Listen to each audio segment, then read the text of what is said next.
You can use an acronym called PASS, pull, aim, squeeze, and sweep, in order to properly use any fire extinguisher. They're typically geared for right-handed people, meaning that the pin is put through on the left-hand side. And the best way to pull a pin is not to pull it, but to twist it. See this keeper right here? That's designed to be a tamper-resistant keeper, which is easily broken, as easy as turning that ring. Pin, you take out, throw away. You don't care about it. The next portion of the PASS system is to aim. Typically, all fire extinguishers have something to aim. This one has a hose to aim. Some of them have metal horns to aim, and some of them have no hose or horn either. They simply have a little short nozzle, and in that case, that's what you aim at the fire. I'll turn around to demonstrate how I would aim.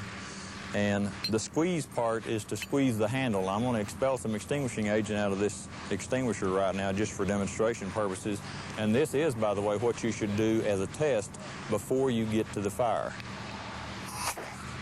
And sweep the fire to basically sweep the fire off of the flammable liquid or off of whatever is burning. Prepare to put this fire out as we talked about. Now the pin's already pulled on this extinguisher, and Rick is about the right distance to start.